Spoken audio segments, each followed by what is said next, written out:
So I'm back here by the casino. See right here, this is Ontario. Other side is Ohio, goes into the city, getting off the Kennedy Expressway or 9094, and Ohio feeds into it, enters.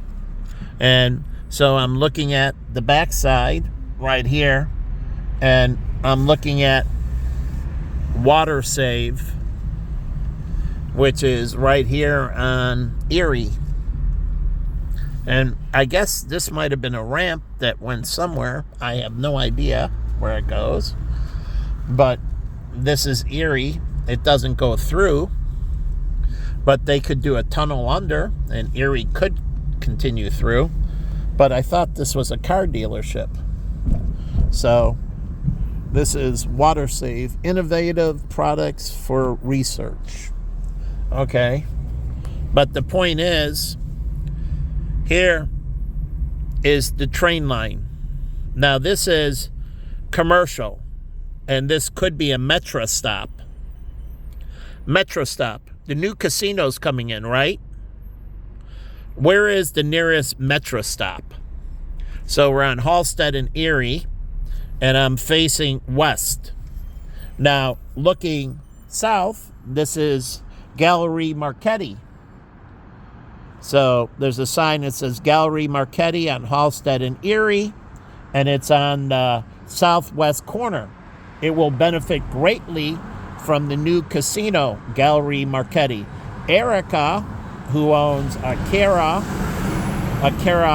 clothing store, could ask in the new Belly's Casino, because they will have clothing shops, that Ikera open up a clothing store inside the new Bally's Casino, because it's a Chicago clothing store. So Bally's Casino could have unique Chicago offering, unique Chicago clothing stores, like Ikera can open up in the new Bally's Casino. And the Gallery Marchetti can have a arrangement with them to do certain parties that are off or outside. They have a beautiful garden, outside garden. It's beautiful. And they could work with the casino. But this here could have a Metro stop. Now down the street is Milwaukee Avenue. It comes in, and Halsted and Milwaukee is where the RTA stop is. Now that will be the RTA stop for the casino. So the RTA line comes in, the rapid transit line comes in there. And then you're looking at, well, where do you have access for the highway from people coming south, from the south side heading north? Where will they get off to get to the casino? So they would get off maybe at Ohio Street, and then come over to Chicago, and then head westbound on Chicago Avenue. Okay, so that means Ohio and Ontario will have heavier traffic related to the traffic from the southbound, right, getting off at Ohio, and then the northbound also could get off, but they'll more likely get off at Division. So the new casino that's coming up here, this is Chicago Avenue. As we're going through here, this is the new casino where it's coming. And so it's on the river, so you already have the water taxi. So these places around it, what is the city's plan for developing around it? The infrastructure, the streets, but also all the area here needs to be planned out that will go around the casino. What types of restaurants, what types of shops, what types of amenities. Besides the Bally's and its own hotel, which would have 500 rooms, where will there be other hotels? Will they open up a hotel down here? At Properties is a real estate firm. It's right over here on Chicago and Halsted. If you go southbound or westbound on Chicago, crossing over Halstead, it's up on the right side about a block. Now, what is it doing? This Jerk Chicken. Now, this place will get more traffic and recognition. And then, obviously, the Tribune is moving, right? Because there's an underpath here. So, this property that they're going into also goes under Halstead and Chicago Avenue. So, it goes from the south to the north and north to the south. On the east side, there's an underpass that you can go to both sides of Chicago Avenue, and which is great because you can go from the south side of Chicago Avenue to the north side on an underpass and stay on the river. Now, what are they going to do about the concrete company? They could be part of the build-out, but why wouldn't the concrete company want to locate, lease their land for development, and move the concrete company? So as the process of the development's going on, they're in a perfect place to grow out the development and its other location by Lincoln Yards. The concrete company is right there to build out the Lincoln Yards, and then they can develop that land last and add to the Lincoln Yard and relocate the concrete company into another area that is more industrial and less commercial and residential, meaning commercial like financial businesses and other non-construction businesses. So non-construction material businesses. And so they can move their land and lease it out to further the development. So all this other land, what is the plan? So your Chicago Avenue, you need to get to the expressway, right? So you're going to go down Halstead northbound. Halstead northbound. And here's the river, it underpass, and this is where the water taxi can go under here, this bridge. Now this is a one lane with a bike lane, right? So do you need to turn this into a 2-lane highway? Thin down the bike lane. You don't need as much room for the bike lane. It's very wide. And make this into a 2-lane, right? And then you're going to go down here and you're going, now there's 2 ways. You already have Lakeshore Drive. So this will be where they're coming in down Lakeshore Drive to the casino, right?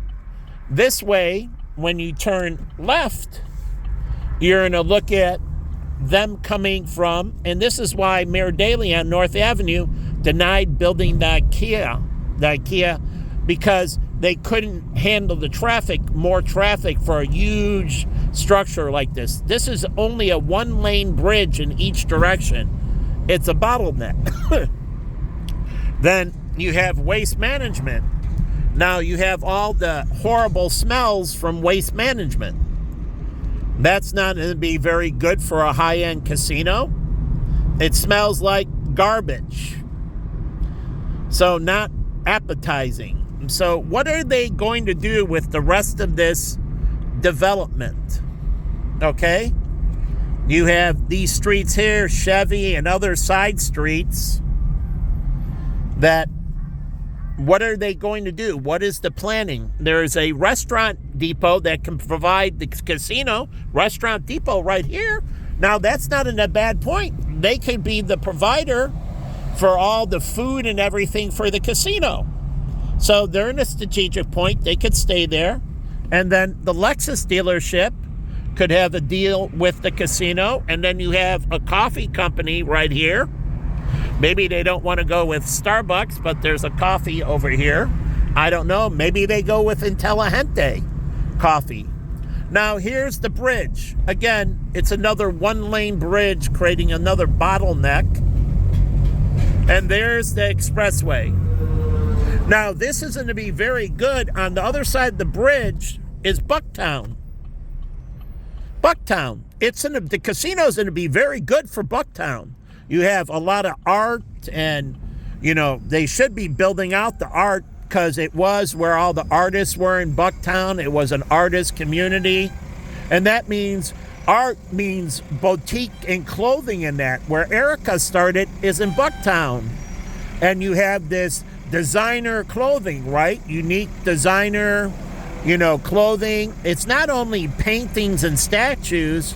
Art is also clothing. It's fashion. And so it's entertainment and so on. And so you have this area. Bucktown is unique as it builds out its art community. And art is fashion. And so you have down here another bar right here on the river that can be linked up with a water taxi. And you have this new structure going up, and this is Elston Avenue. Now I'm heading down Elston Avenue southbound, and now you have up here a Mercedes dealership. So you got Lexus and Mercedes and Audi, and these dealerships can get in with the casino for the giveaways. Truly, the giveaways at Belly's, you can win a 3-year lease for a Mercedes or for an Audi or for a Lexus. So they can intertwine with the casino giveaways. Here's Audi and Mercedes. And then here's the train line. All this needs to be upgraded, right? You would think. And then this neighborhood, which I don't know exactly what it's called. Is it part of Bucktown? I don't know. There's Twisted Spoke and some other things up here. But I'm doing this because I like doing these things. This keeps me healthy, keeps me thinking. I gotta have some way of keeping my mind active and creative and so on. So I have to have forms of expression. That's why people go into art, or they express themselves through their work. Like painters, their work is painting. Other people is fashion, making clothing. And they have these outlets that keep them cognitively healthy. And this is why people who retire without going to something have significant cognitive decline. They need to keep their mind active and healthy and engaged. And this is why homeless people, because they're not engaged, their mind goes. And so homeless people are more likely to get dementia, Alzheimer's, and all kinds of other things because they don't have this functional activity, this feeling of value, this feeling of worth, this feeling that they fit in with society, that they have a purpose in life. Now here is Milwaukee again, and here is again the Blue Line. Now this is right up the street from the casino. And Ogden cuts off down here, so it ends. But this is going back up towards the casino again. So you got a Blue Line entrance here off of Elston in Milwaukee. And then you have bus. What is the bus transit going to do with the casino? Now you have bus-only lanes. That's great. Okay, so you have a lot of ability to move people to and fro via bus service to the casino. And then the casino can interact with Navy Pier. Navy Pier has hotels. So they can take a water taxi from the casino all year round. It should go. So this area right here, and I'm going to go up this way towards Lakeshore Drive because people will be coming in from the east side of the city, whether they live south or north on Lakeshore Drive, but they'll be coming in. Lakeshore Drive is east of the casino, and so they'll be coming up this way, and then they'll be regressing. They'll be aggressing, coming towards, and progressing, or whatever. Anyways, they'll be leaving the casino up this way. And so that means all these people, again, all this four corners, south and north on Halsted will get more traffic, and south and north on Chicago will get more traffic, And then Division will get more traffic, south and north going on. I mean, west and east on Division will get more traffic. West and east on Chicago will get more traffic. And north and south on Halstead will get more traffic. And so this area, all this property is going to go up in value. It's going to go up. All these condominiums are going to get a significant real estate bump. And that's great for the people that live here. So if you're acquiring, I would acquire now because there's less of a bump. And depending on how well the casino does, depends on the bump. Now, if the casino over-delivers, under-promises and over-delivers, you'll even get more of a real estate bump. But if the casino under-delivers and people aren't as happy with the casino and it doesn't get the attendance it should, then you'll have a decline. The real estate will go up in value and it'll have a bubble and go down in value. So under-delivering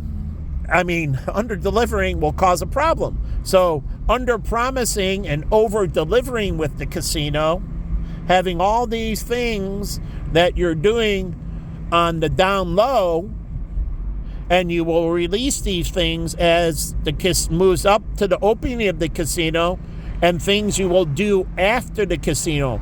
That's phase 2 of the casino, right? Phase 2 is its future expansion. Because if the casino works, even the casino itself needs to figure out how it can add more gaming space. How about if it's a really big hit and they can expand the gaming capabilities? So you always have to leave room, like Disney World. When Walt Disney bought not in California, they didn't buy as much land and it causes a problem for their expansion in Orange County. But in Florida, they bought unbelievable amount of land. And they planned to expand for hundreds and thousands of years. They bought so much land that literally Disney World can expand for thousands of years. And all kinds of different expansion. So the casino, if it's a hit, how does it expand? People want to go to that location, right? And so you don't want them to offer new gaming licenses and detract from there. So if it's a hit, you want to be able to expand the capacity. So all this area, I'm heading eastbound, Wells, all this. Moody is doing $1 billion project, 1 point something billion in this area. And this will further propel the casino, and the casino will further propel this project here. And then the Lincoln Yards will bump off of this if it ever goes through. And then the new stadium on Roosevelt, if the Sox move over, and then doing the technology park would make sense in the old Sox. And all these can feed off of Chicago Rising, right? This integrated tactical expansion, this renovation, this evolution and revolution of the city of Chicago. So they're coming in and doing this massive project, and this will bump into the Gold Coast.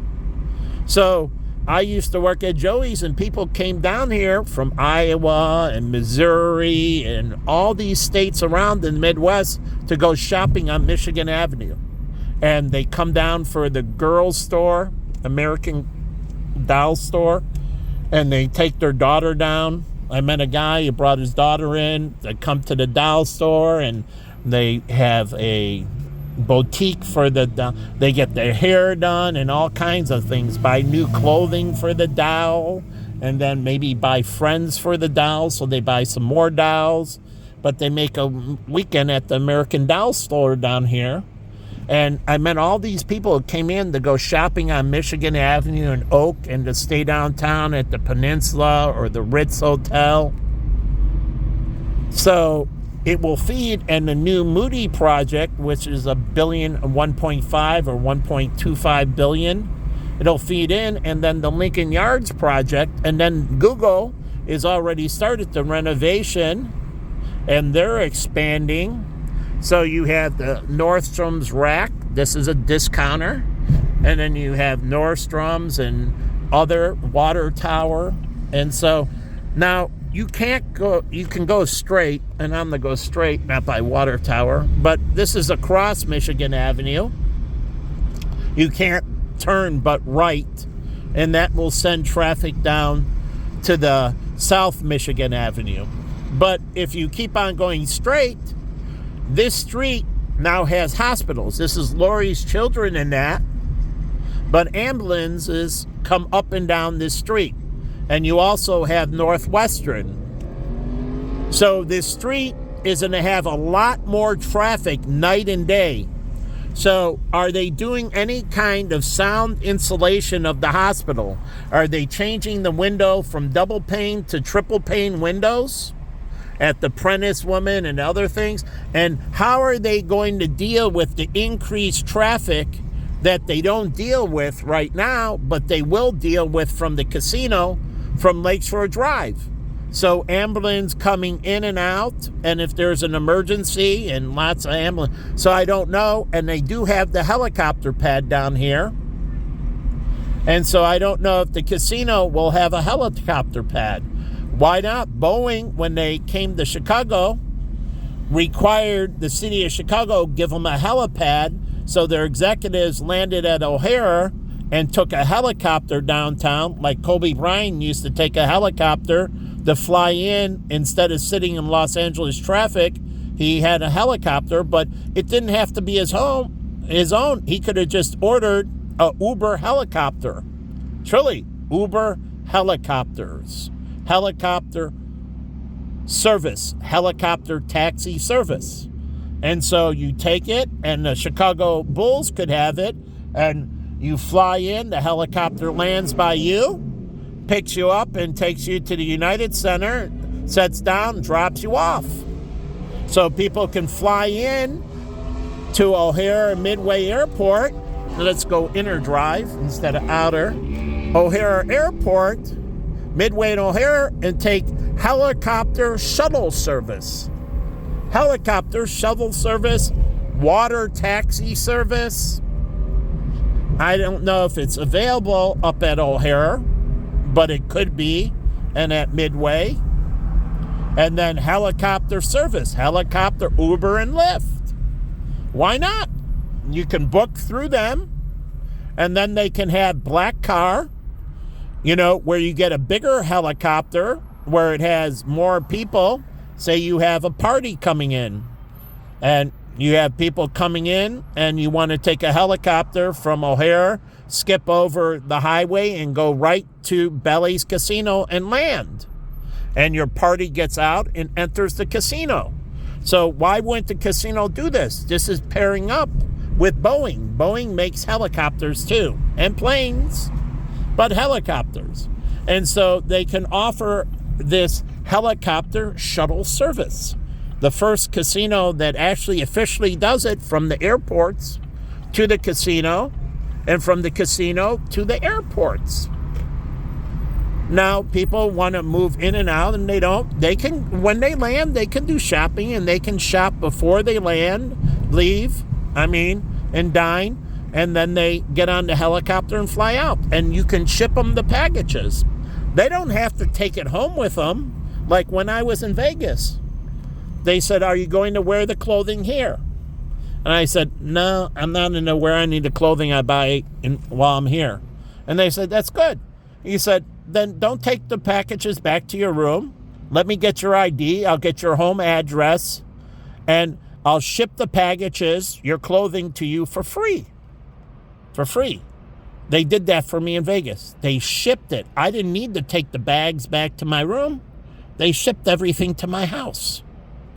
Took the address and had the packages shipped to my house. So when I got on the plane, I didn't need to take anything with me because the merchants just shipped the packages to me. Isn't that a wonderful thing? So all these merchants can say, "Don't worry, you can shop here Don't worry about taking extra things onto the plane and costing you more money.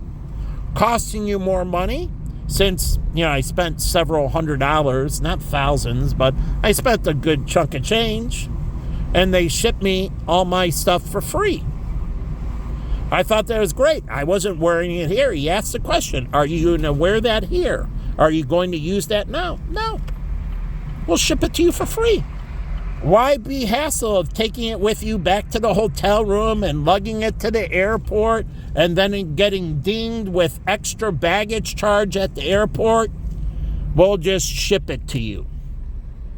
Wow. And so out-of-town guests, they can say, hey, don't worry about taking it. We'll ship it to you for free. After a certain purchase amount, under a certain purchase amount, we'll give you discounted shipping. That way you don't have to worry about taking it on the plane. We'll ship it for you. So, and if you want it delayed shipping and you're not going to be home for a week or so, we'll ship it out in a week. Now, they didn't say that, but you could say, are you staying here for another week or two? Or are you going somewhere else? And maybe you're going out for business and you won't be home for another week or so. Okay, I'll ship it to you in 2 weeks. When do you want it delivered? And FedEx does morning deliver, afternoon, or evening delivery. So do you want it in the morning, afternoon, or evening? And on what day do you want it to be there? Since it's 2 weeks out, you can choose the day, and you can choose morning, evening, or afternoon. And we'll ship it to you. If it's a low purchase for a discount, and if it's an expensive purchase, for free. No worry. Don't worry about taking it on the plane or anything else. Don't worry about going through customs with it. Don't worry about going through customs. Like if you're shopping, people coming down to Chicago that are going back to, say, Paris, France. They should be doing this for the Olympics in Paris. Don't worry about customs. We'll ship it to you back in the U.S. Don't worry about taking it in and declaring it and going through customs and we'll handle it all for you. You just buy it here and we'll ship it to you. Wow. You'll ship it to us. Yeah. So here is the parks, Maggie Daley Park and all this stuff. And these parks, Grant Park, now that you're going to have a 500-room casino that are having on property, but also the casino floor is going to be way bigger than what they have now. I would assume it's going to be a lot bigger. So with 500 rooms, that's, say, 1,000 people, say minimum 1,000, 2 per room, but sometimes it's 1 per room, but on average, 2 per room. So that's 1,000 people on property, right? And then other people will stay at the Peninsula, the Ritz, and other hotels. And they'll just shuttle back and forth from the casino. And again, you can have limos pick you up. The casino, like they do in Vegas, they send limos out to pick you up from the airport and to the casino. So you have black car service that'll meet you at the airport and take you to the casino. But also, you'll have black car service from the Ritz-Carlton, the Peninsula, and these other hotels to the casino. If you're staying off property, and that's no problem, and we'll give you free black car service to and from. And if you're a smaller gamble, we'll give you a Uber voucher. Yeah, you can use your points to get Uber voucher, Uber or Lyft or taxi cab, and you can get free shuttle to and from the casino for your stay when you're staying at the Ritz. Or we can give you discount on Avis or Hertz rental car if you want, and then we give you discount on valet parking. Valet parking. So if you're, a gambler at the casino, you gamble so much. On the back end, if you gamble, one of the comps is we'll comp your rental car. Yeah, they don't do that. They don't say it, but they can comp your rental car. We'll pay your rental car bill. Or we'll discount your rental car. We'll pay half of your rental car bill. Truly. And if you're staying off property, and if you gamble enough, we'll pay your rental car bill and we'll pay for your hotel stay at the Ritz or the Peninsula if you stayed off property. We'll go ahead and take care of that bill for you as well. So they can work with the Hilton Hotel or the Congress or other hotels, some people that are staying off property. So maybe it's a big convention.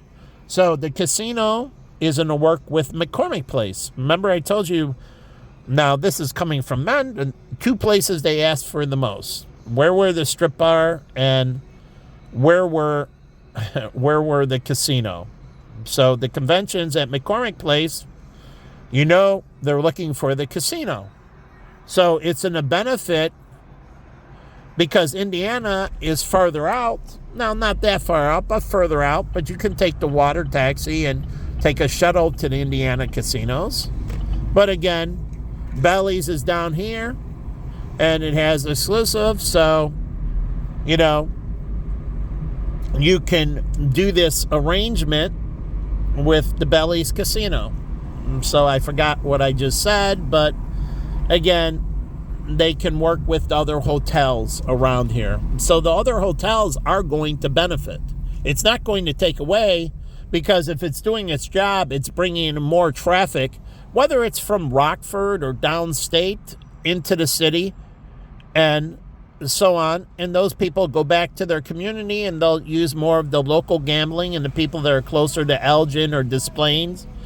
So it won't hurt those casinos. It shouldn't, because it's more of a distance to come down to Chicago, to go to the Bellies and so on. So they'll do more of the Des Plaines and Elgin. So, but they'll also, in one way they're competing, but in another way they're helping each other grow. And even the casinos in Indiana will benefit. So if done right, and they work it, and they work about their promotion coming to this area and so on, and these are the offerings, and so they can also just tout as a casino industry in here in the Midwest between, Illinois and Indiana. They can do promotions about coming down, doing a trip, staying in Chicago or staying in Indiana and visiting the different casinos.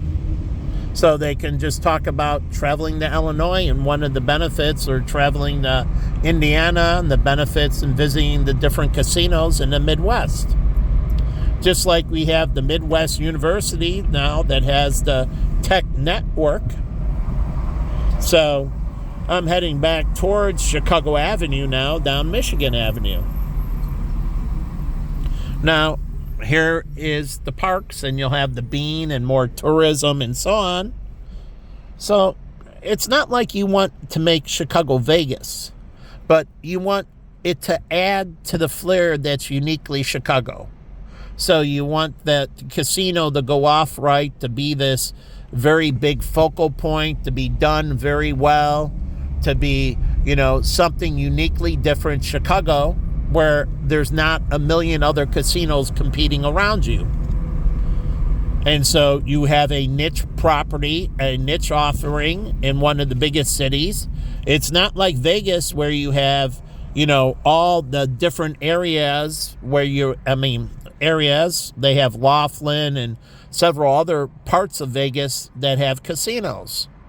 So when you go to Vegas, I've been to different parts. There's Reno and Laughlin, Nevada, and Las Vegas. Those are all casino areas. So this will have something uniquely that can add to the existing. It adds to the uniqueness of Chicago. It's not trying to take over Chicago, but it's adding to the uniqueness. It's one of the many things you can do that's uniquely different in Chicago. Then they have Great America you can go to in Gurnee. If we get the train that goes from here, the casino can work with Great America, and guests from Belly's can take a trip up and go to Great America. And Great America should be building out its theatrical base as well, different plays and that, and they have all their characters and so on. So it can help build out Great America. Truly, the casino can get into an arrangement with Great America and get people down to Gurnee. So it can benefit Star Rock and other places where you come in and the casino is just part of your adventure to Chicago, to Lake County, right? You can go up to Lake County and the many lakes and the features. So it might be just one of the many things that you do and not the main thing you do. You have Navy Pier. You can go and do an adventure on Navy Pier. You can take the architect tour. You go to all the restaurants that are on property but off property. So they can have all kinds of dining tours they can work with at the casino. Maybe you want to do a steakhouse tour. Like in New York, every corner has a steakhouse. I don't know why they don't do a steakhouse like a restaurant tour that's going and they take you as a party. You come in and you're part of this group. You pay to be part of it. And it's a dining adventure group, which I did sign up to on the one networking, a dining, I never went. But you can be part of this dining adventure group. And you're here for a week at the casino, and you can visit Morton's Steakhouse and Gibson's Steakhouse and several other of the unique steakhouses that are in Chicago. So the casino host can set up dining adventures. Say you want steak or you want Italian. We have great Italian restaurants. Or maybe you want to go down to Indian restaurants. We have great Indian food in Chicago, and that's up by Lawrence Avenue and all that. But again, that's a unique area. Maybe you want to go to Greek Town, or maybe you want to go to Chinatown, and you want to do maybe a Chinese dining adventure. Or maybe you want sushi. There's Nobu we have in Chicago and other great sushi places. So maybe you're at the casino and every night you go out for a different dining adventure. That's what I did when I went to New York. I went out with Mike and Matt and we went to K-Town. We went to eat Korean barbecue, and then we went to Nobu, and then we went to a ramen place. But I did a dining adventure with my friends. So we went to several different places to eat on different nights. I was only there for a couple nights, but we did a dining adventure. And so this could be something that's set up informally, and the casino host can work with you and your friends and set up several different places and make reservations for you. Or you can use OpenTable. The casino host can use OpenTable as well, and they can make a dining adventure. No, there's no soul food that I know of in Chicago. There used to be on North Avenue one restaurant, but it closed. Maybe there's some new soul food places. I don't know. But there'll be people of all races and ethnicities. And so maybe some, say, black people come down, or maybe some white or Hispanic, and they've never had soul food. I don't know where Chicago's good soul food restaurants are.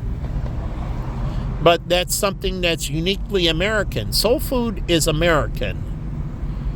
So make no mistake about it. It is American. It's a American fusion soul food. It's not African. It has African and Caribbean and other. Soul food is a combination of the Caribbean, of Africa, and of American cuisine. It's blended in. So soul food is uniquely American. It's an American cuisine. Black people don't know that, but they probably do. But it's an American cuisine of the different black ancestry that came to America, and they made a unique food combination called soul food. So we have unique offerings. So I don't know what the restaurants have down here that's unique in the Chinese restaurants that's uniquely American. Now, fortune cookies are American, and I think egg foo young and also egg rolls are American and so on. And it's a little different, but they don't note that on Chinese menu that this is an American Chinese invention. This is not Chinese food. This is an American Chinese food. American Chinese. Not Chinese, but American Chinese. It's a fusion food. So egg roll is a fusion food. It is taking Chinese and American cuisine and combining it. That's why it has sauerkraut. Sauerkraut is not nationally Chinese, and sauerkraut is German. Yes, it's a German thing, sauerkraut. Egg rolls have sauerkraut. And so if people don't know that, a true egg roll has sauerkraut. So it is an American Chinese fusion, and it's a fusion of German American. And so, but they could point that out, the ancestry of the dish and what's American Chinese and what's authentic, meaning that's authentic American Chinese, and what is Chinese Chinese. So maybe you want an American Chinese experience and you eat egg foo young, right? I think that's American Chinese. And so there is like the California roll and other things. I think of sushi, that's American Japanese. But they don't point these uniquenesses out on the menu, but they should. So they give tribute to these places, and you learn a little bit about the world. As you dine, it's a cultural event, dining. It's a heritage event. Whether it's yours or somebody else's, like I was going to have Punjabi food from India, and Rob was supposed to take me, my friend, and he was supposed to take me out and explain Punjabi food and take me to a restaurant that had Punjabi cooking. Now, I don't know if there's an American Punjabi, but he was supposed to explain, because he's Punjabi, and he was supposed to explain this food and more of the cultural to me. He didn't. And then Scott said that he was going to explain Ethiopian and take me to an Ethiopian restaurant and explain the Ethiopian culture more, because he used to talk about Ethiopian Jews. They're black Jews. They're Ethiopian. So he was supposed to explain to me the food and the black Jewish Ethiopian history a little bit more. That's from Africa, Jews in Africa. Black Jews in particular from Africa. And he didn't, and I remember people that made promises to me and what they promised to me, and I hold them accountable. Not my fault they didn't carry through on their promise. It is their fault. And I remember everything that people promise me. And if you make a promise, you make the commitment, you carry through with the commitment, and if you don't, I hope you burn. So either you honor your commitment or not, just like being a parent to your child. You have a commitment and read in the Bible and you don't honor the commitment, then you're condemned. So you can abandon the commitment, but that commitment, now you did a sin. So giving it up to adoption because you can't is doing the right thing and honoring the commitment to the child. But abandoning the child and not paying child support is a sin. And now the funny thing is, I have men that are on the other side where the woman is making more money and the man is taking care of the child, the male is, and the female is not only paying the male alimony, but also paying the male child support. Yes, now it's happening these days. So males are now getting alimony from females. The worm has turned and they're on it, and now males are receiving the benefit. So they make less, and for their lifestyle to be maintained, they receive alimony. Females have received alimony and child support. Now there are these single dads that are taking care of the child that make less money than the female, and the female is now paying alimony and child support to the male. Wow. But that is true. So the worm has turned in a way and you're starting to get balance. But remember, when incomes are the same and there's basically economic parity, then there is no alimony. When there's economic parity, there is no alimony. So male and female and so on, you can sign a prenuptial and so on, waiving alimony. And that's something somebody makes enough for themselves and they can waive alimony because the other person makes more money and they can choose to waive alimony if they want with a prenup or certain things. So if you're splitting, like who gets what when you buy a property or a house, and if you're in a divorce, well, your attorneys who are doing estate planning should be working those things out on the front end. How will these handle if you divest, meaning if you get divorced? How will you handle the property? Will you put the property in a separate trust? Now, the property can be put in trust for both of your benefits, but if you get divorced, you might want to split off into another trust. And so you can defund a trust. And so what happens is they will give equitable interest from the existing trust. Somebody will keep the existing trust, a real estate trust, will keep that existing trust, and they will set up a second real estate trust, and they will defund part of that investment, and the other part will get equitable interest in their real estate trust. So working it out how you're going to set up, if it ever comes that way, it's just like estate planning for death. You plan for different things of separation. Whether separation, willingness or unwilling, something happens. But when you get into things, you shouldn't, just like getting a dog. Whose dog is it? And you can change who has right to the dog, but whose dog is it? If we separate, who's taking the dog? Is it my dog or your dog? And we can grant interest. It's owned by both, but if you separate, who's going to get the dog? And sometimes that does matter. And so these things can be worked out on the front end as you move forward, who gets what. And you put this. So estate planning is a continuous and ongoing. And so when it moves into the divorce, you get the divorce attorney that does everything that's not taken care of by the estate plan.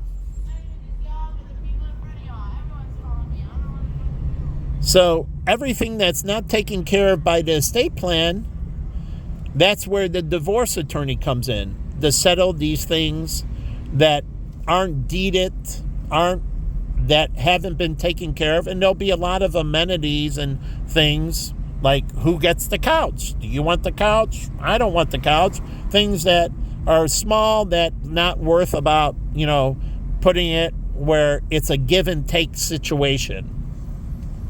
So these things can be worked out, and it makes things in the divorce attorney, it makes things simpler. So the court orders, and I believe everybody should go through a formal divorce.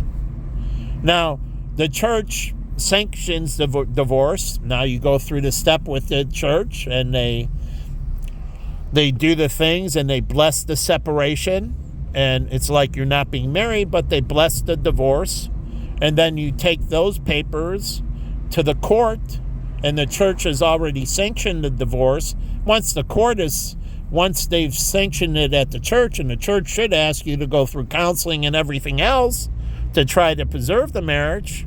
But once the church has sanctioned it, you go through it, and now it's a court-ordered separation.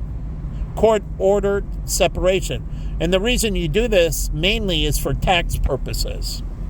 Truly, for tax purposes. You want everything legally settled so there's no blank, blank, blank on the back end and So you want it to go through a formal process, and that's the cleansing. And that's why you have probate court, which is a formal process that goes through cleansing the assets and retitling them. And you go through a formal divorce to cleanse the assets to retitle them in the proper ownership. And so you still have the divorce process, but it's much simpler for the divorce attorney. You know, you don't get these situations where one spouse wants to kill the other and you get more amicable divorce. You went through and things are unlike what happened in my separation, and I put this things about separating gracefully. I wish we went through counseling because throwing out the cards and ending, basically 4 years of relationship because I threw out cards that were a gift to me, I don't think was justifiable, and I can't reconcile it to this day. I can't. I think it was unbelievably unjust what happened. And so I can't. And we could have went through counseling, and I would have been at peace if it ended up and finalized a separation, but I think it would have restored our stuff and we would have ended up getting married and saved the relationship. But if not, I wouldn't be set with all this baggage. I would have had counseling and we would have either maintained friendship or decided to, but we would have had an intermediary and all these things would have worked out smoother. So I don't want murder-suicide situations.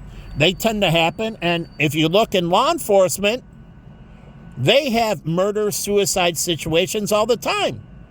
The officer gets disgruntled, or in the military it happens, and they have access to a weapon and they killed their spouse. So you think police they have higher rates of this, as I showed you, higher rates of spousal abuse, higher rates of murder-suicide. So they're actually greater prone to these situations. Not less prone, they have greater exposure. So go ahead, look it up. But anyways, so again, they're more prone to those situations, more prone to acts of violence. So again, having these things settled right and not ending up with the police on your doorstep, and those police could be coming for another police officer, and that's the end of your career as well. So again, having these things dealt with correctly, which they don't deal with anything in the black community correctly. They don't deal with driving issues in the black community. They don't deal with jaywalking issues. They don't deal with hit and run. They don't deal with respect issues. You have these young punks who think they deserve respect. They deserve nothing. They should be giving respect. As I grew up as a child, we gave adults respect. We didn't have the right to demand respect. We had to prove it and earn it. And the Bible says, nothing given, everything earned. You have no right to demand respect. You have to earn respect. But they don't do that. And so the kid whips out the gun or talks back to the parents because the parents don't raise the kid right. And my Arab friends, now, when their father came in the room, they dropped the video game. They stood up at attention, and it was yes, sir, no, sir.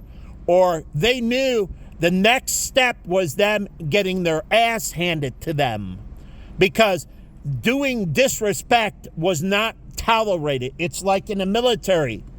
The commander walks into the bunk. He doesn't care if you're sleeping or not. You jump out of the bunk bed, you stand up at attention. And that's what they did. I witnessed it myself. It is no like, blame me. And then father walks in, drop the video game, up, standing at attention. And their parents weren't in the military, but they're big on respect. And you have to earn the other side of it.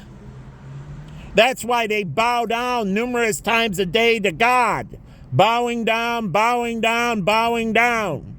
That's why Jews have the beanie, reminding them that God's above them. They're peons compared to God. They're nothing compared to God. And so they wear the beanie on their head. And that's why the Muslims bow down every day. I'm nothing. God's everything. I'm nothing. And if you read the Bible, Christians should understand that. So that's why you humble yourself as a Christian. You're nothing.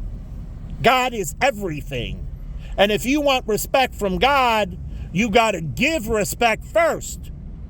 He deserves your respect. And you give it to him first. He doesn't have to ask for it. It is given. So you don't understand with Moses in the Bible, there's no asking for respect. Respect is given immediately. And if not, it's supposed to be dealt with harshly. Harshly. So it is just a given. You don't desecrate. And that's the whole point of it. So if you don't understand this, there is no hope for heaven for you. He doesn't have to ask for shit. It is immediately given amongst his presence. Asking, you don't belong in his presence. As you learn in the Bible, that's why King David and others before God, it is just given. If God has to ask it, you don't belong there. And so it's the same thing with priests and rabbis and everything else. You shouldn't be in the clergy because it's instantly given. He doesn't have to earn shit. You have to prove it. And that's why the Bible tells you to prove you're better than thyself. You're born a sinner. Prove that you're the opposite. Prove that you're better and worthy. So your life is just a testing ground to prove your worth to God. So you can do whatever you want, but there's consequences to every action. And so God doesn't have to ask for respect. It is immediately given. That's why when you go into church, you cross and so on and so forth. There's no asking for respect. The respect is given. So that's why when you go into a pastor and a priest, they're supposed to be given respect. You're supposed to give them the benefit of the doubt because they wear the cloth of God. They wear the cloth of God. So whether it's a rabbi or whatever, they're wearing the cloth of God. Even if they're from another religion, you give them the respect because the respect is given to God. And so they're wearing the cloth of God. Even if they're not of your faith, you give them the respect. And that's why the Muslims who cut off the priest's head, that is blasphemy. And that is being condemned. Just as we don't go into their shrine and desecrate, unlike ISIS went into our shrines and desecrated. And that is showing disrespect, and they're anti-Christ. They're not men of God. A true man of God will respect every house of worship, whether it's their own house of worship or another house of worship. And you will watch this in wars throughout history. And there are certain things even the Germans would not do. Truly, you watch. The Germans wouldn't touch houses of worship. There are certain things they would not do. And that's why they ran into houses of worship as sanctuaries at times, because the Germans, certain, now there are others that were satanic that did, but in all of that that's why these, like Notre Dame Cathedral and all these, they never got hurt in the war. Even the Germans, World War I and II, they recognized, and the French and so on, these are holy grounds, and you don't decimate holy grounds. And so this is why we didn't go and destroy Muslim temples. We didn't go into temples, blowing up Muslim temples. I've never seen a Muslim temple blown up by the U.S. military. I don't think Israel, I've never seen them blow up a Muslim temple. So I've never seen them blow up a Hindu temple or a Jewish synagogue or any of these. So most of the militaries respect these houses, and they do not touch these houses because they know ultimately these are showing respect to God. Whether it's your or another, ultimately you're trying to say this is a symbol of the Lord, and we respect the symbols of the Lord, whether if ours or others. And that's what Christ was telling, and I showed you with Paul, and this is why Christ explained to Paul what he was doing was wrong. That even if it wasn't Jewish, he was supposed to respect. And this is why I've been part of the Jewish Christian Fellowship, and I wasn't enjoying the Muslim Christian Fellowship, but that girl disappeared. But there's actually a Muslim Christian Fellowship here in Chicago. So these are houses of God, and so you show respect. I went in to their house of God and I show respect. And my friend gave me, who is Jewish, Shoshana, gave me the book about showing respect to other religions, understanding other religions and their customs, and showing respect in their house of God. How to show respect, to be the perfect stranger, volume 1 and 2, is about showing respect to other religions. So, showing respect to God. So, whether it's yours or another, the ultimate thing is it's a house of God and you show respect for it. And they shouldn't be doing things that are illegal on the grounds of the house of God. So, if they are, then they're disrespecting the Lord. And they're doing blasphemy. And they are the sinner, and they are satanic, and that's where you get the upside down cross. So things shouldn't be done in the church that go against the house of God. And the church should not be desecrating, and that's why I said archaeologists discovering these things for Christianity, they're also discovering Muslim and Jewish and Hindu and other religions' histories. And they need to preserve them and treat them as sacred. And so this is what ISIS wasn't doing. And so they were showing blasphemy to the Abrahamic religions. So they were satanic. Anyways, I'm going to leave the video here as I'm downtown on Van Buren and we're at 4:40 in the morning. So, and this used to be the racetrack, but all this stuff isn't a benefit from the casino.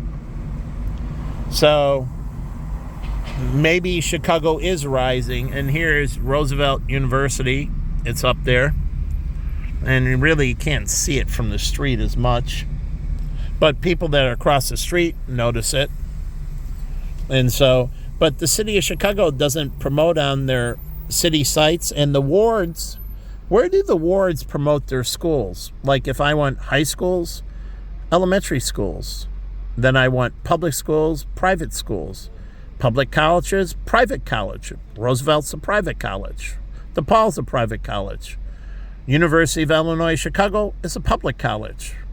University of Illinois Urbana-Champaign, not in Chicago.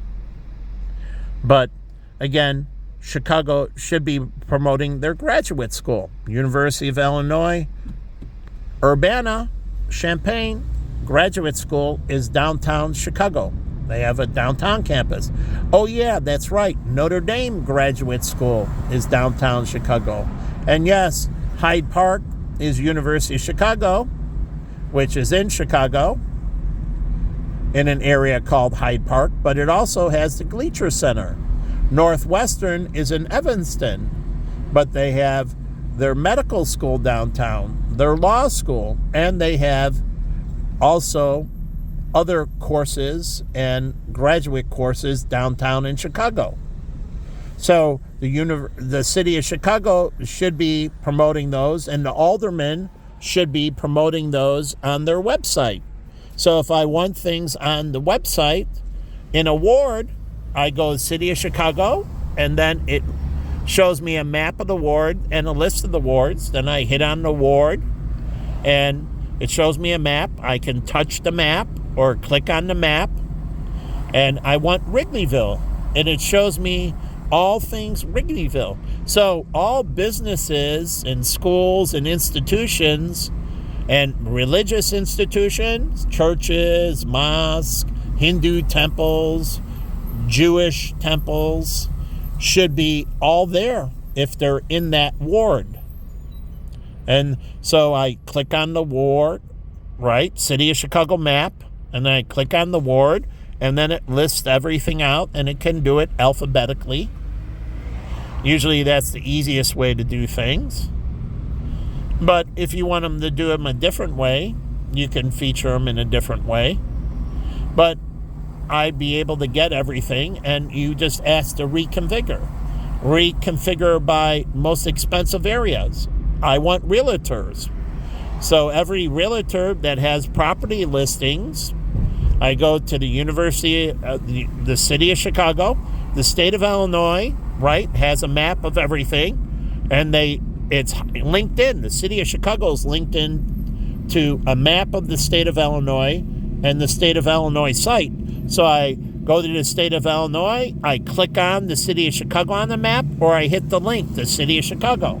And then it comes up with a map of the City of Chicago, and then all the wards on the side. And then I click on the ward. If not, I have across the top, City of Chicago events and so on, and they have these general tabs across the top. And the wards are down the right-hand side. And so I have a map, and I just click on the Streeterville, or I'm right here. This is Central Station Museum Park. So I don't know what ward this is, but in the ward, I would have a map of the ward, and it would have this ward, whatever ward it is, and it would say, I don't know if this is still part of Streeterville, because Streeterville is on the lakefront. But that used to be all the land owned by the Tribune Tower used to be in that area called Streeterville. So the Trib used to own, and they sold off that land, and developers built the buildings. That's where Baja used to be. But I click on this area, right? And in the ward, I can hit an intersection if I want. I blow it up, and I want, or type in Roseville in Michigan. And it zooms in on a Google map, and Google is here, so Google can do all this mapping and that. Zooms in, and then I can click on that intersection, and it's from the map. I click on that intersection, and it shows me everything around that intersection. And it can list it out alphabetically or some other logical order. And I can see schools that are around that area and so on. How about if I want a realtor? It says realtors, right?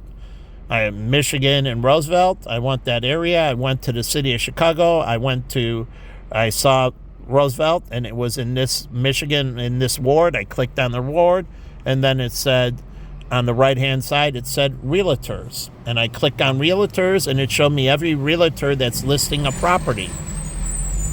And then realtors who do business in the ward. So if you don't have any property listings, but you still have representatives that work in this ward, you would mention it to the alderman, and the alderman would put you on the list. Since you got credentials and you're an approved realtor, you would have to have some kind of approval process through the city vetting you, and you'd have to, they'd have to criminal constant notifications about anything with any businesses or anything. But you click on realtors, and it gives you a list of realtors, and it says current properties offered. And it has a tab, current properties offered. And you click on that, and then it shows you all the realtors that have current properties listed in that area. And then it has Zillow and other links for current properties available in that area that are independently listed. And then it has, that might be on Zillow or other sites that are not on, the MLS. And so Master Listing Service, I think, or something like that. And so it says independent. But you can still, and then it has, you can, if you're looking to buy, you have buyer agent tab. So if you want a representative, it says buyer agents. Interested in buying, click tab to find buyer agents that work in this area. And you click it on, it gives you a list of realtors. And the city can do an Uber thing where you get ranking, where they do independent surveys of people that have used you in transactions to rank you, and you get rankings, and it's fair by stars. And obviously, the ones with lower stars, you tell people, and you explain that you'll have more negotiating power with them. The people that have higher stars, you don't have as much negotiating power. So whatever the fee is the fee you're going to pay. And if you want more flexibility and want to take more of a risk, then take a lower star person, and you will have more negotiating power on the commission. Truly. They have less leverage. They want to move up ranking, and they're in a give. And how do they give? They give on fee. Or you might negotiate some additional services. But that's how they try to get back up the rankings. So you got to give to get. Got to give to get. And that's how it works in the Bible. That's why it talks about earning. You humble yourself before God. I gave my life to God. And in turn, God gave to me. But first, you have to give to God. He is not going to give to you. You have to give to him. So, again,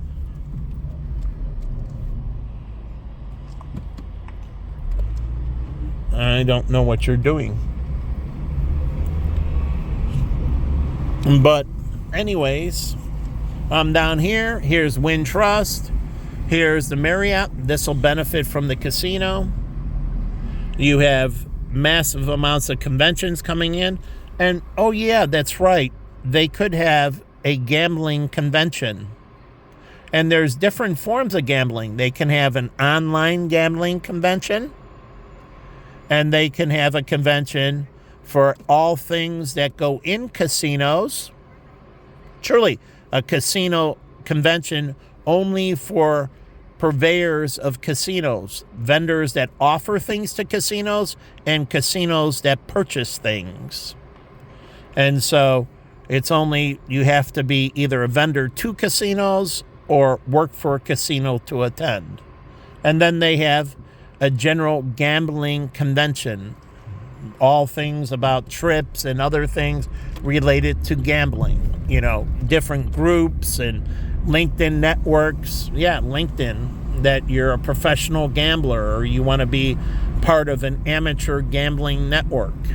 And so they can have that kind of convention too for individual gamblers and for associations that cater to individual gamblers.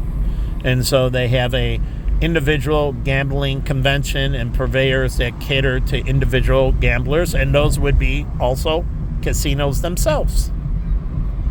And so here's McCormick Place, and it would benefit greatly from the new casino. And so again, here, and then they can have things like they do in Vegas, like the different adult entertainment establishments.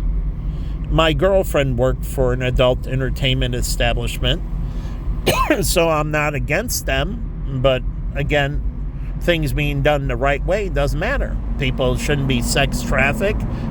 People shouldn't be sexually tortured. S&M, sadomasochism, and so on, certain forms of desecration shouldn't be allowed. So I see things, and I don't know why they allow certain forms of desecration. So, anyways, and there's a lot of land available, and now we're here on the south side, but all these people, this underdeveloped area, which I told you if they did Comiskey Park, and let's go down here to Comiskey Park. But, driving down here, people are supposed to be scared out of their mind, right?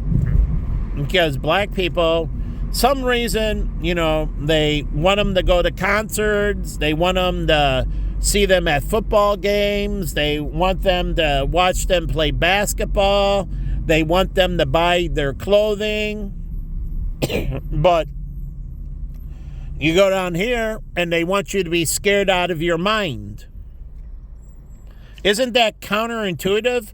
Because when black people go to white communities, and this is why they got rid of white supremacists, because they were detrimental to, commerce.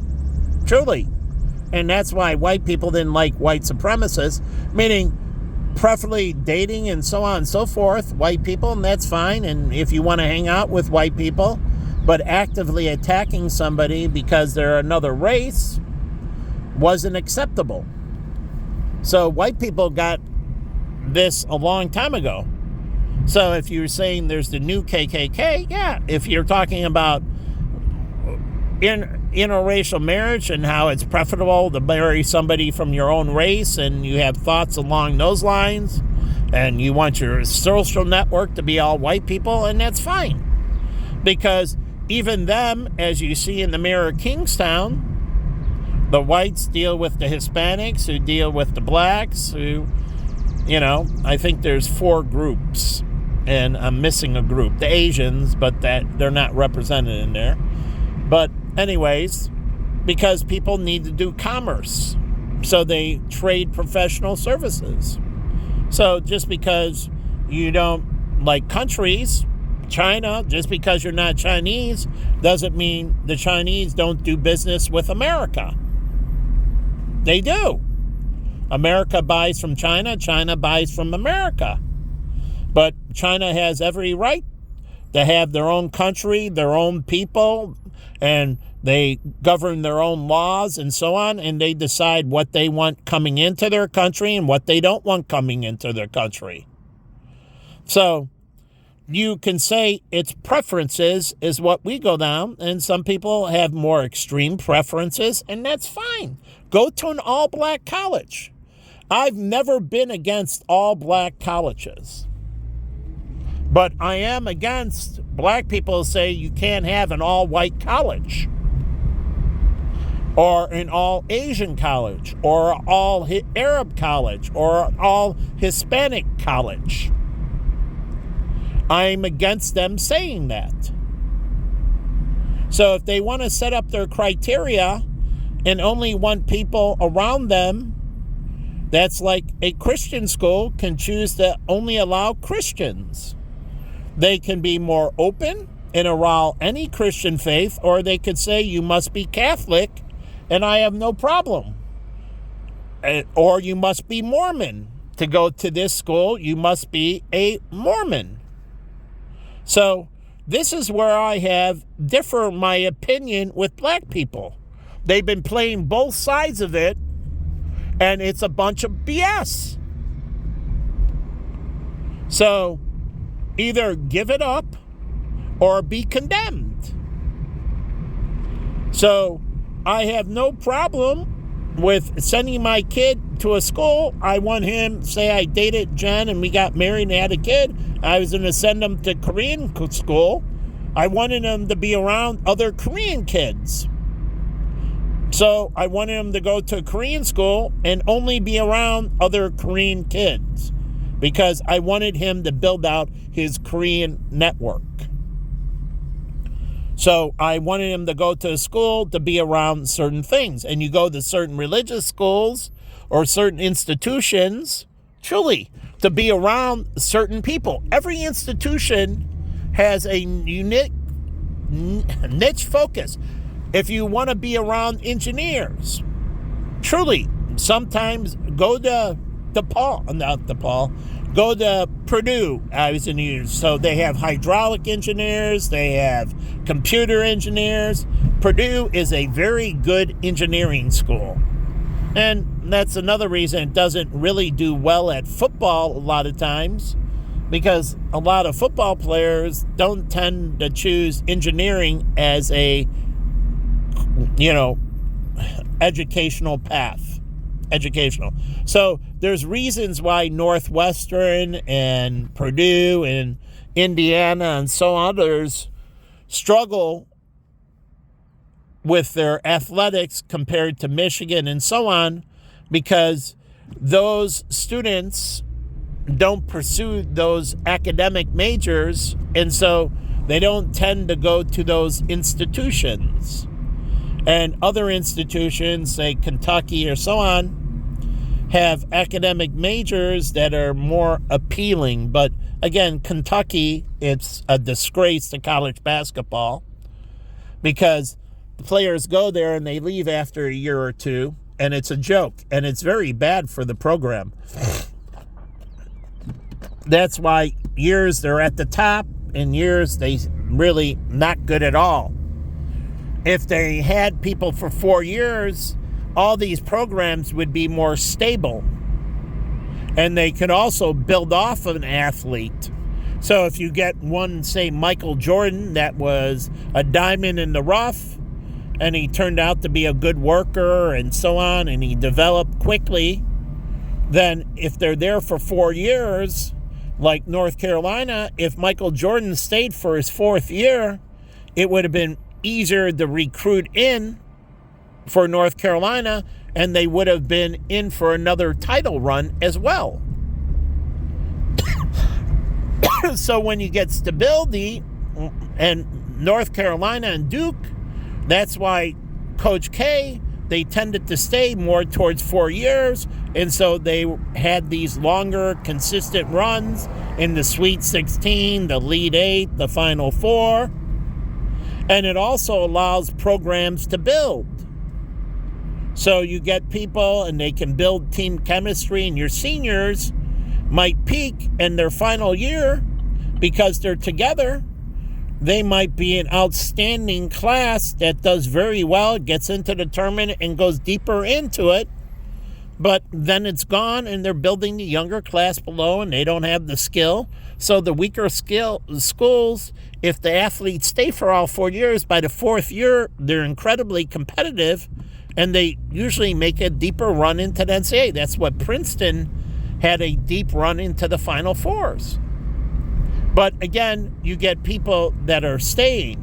If you get people like Mark Zuckerberg and Bill Gates at Harvard and so on, and you start getting churn where people come to the institutions and they get a venture and they leave, then it doesn't create the alumni, it doesn't create this persistency. And so just because they got a venture going doesn't mean they need to leave the institution before they're done. They can finish their commitment to the institution and still do their venture. I don't know if Michael Dell, who started Dell Computers in his dormitory at Texas, and what did he do? He learned logistics, just-in-time logistics, and he took the best computer parts and he put them together, and he made computers in his dormitory room. And he had better computers than other people because he took the best parts and put them into his computer. It was custom made, but it stopped being custom made.